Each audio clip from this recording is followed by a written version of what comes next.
Kayo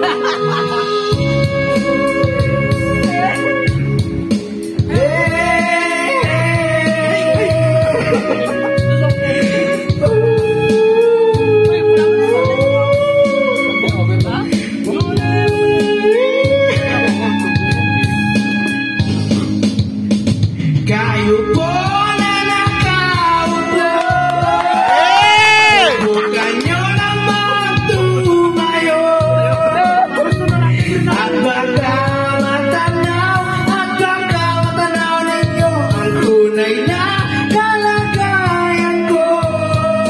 Ganito kasi natin, tao po, nagkatuto tayo sa loob ng malaking bayan, malawak na bakuran, mataas na pader, pinapaligiran, at nakabilang mga mamahalin sa sakyan. Mga bantay na laging bulong ng ulong, wala namang kasal pero marami ang nakabaro. Lumakas man ang ulan ay walang butas ang bubong, mga platon kutsara na hindi kilala ang tutong, at ang kamay ay siputi ng gatas na nasa kahon. At kahit na hindi pasko sa lamesa ay may hamon, ang sarap sigurong manirahan sa bahay na rin. Pagpaglaay dito mo rin matatagpuan ng tao nagmamay-ari ng isang buwan, na pag may pagkakataon pinag-aagawan. Kaya naman hindi niya pinakakawalan kung makikita ko lamang siya ang sisigawan. Kaupo, subukan nyo naman tumayo, at baka matanaw ninyo ang tunay na kalagayan ko. Mawalang galang ako sa taong nakaupo, alam nyo pang pantakan ng bigas namin di puno, ang dingding ng bahay namin ay pinatag yung tenyero. Sabi gabi, uy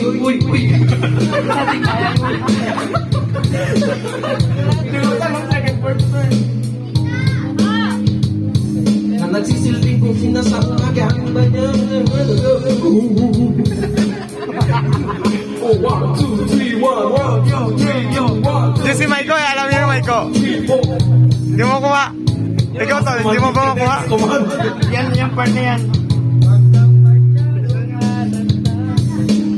Okay. Papagulong mga mata niyo, kaya huwag kang masyadong alatang bago.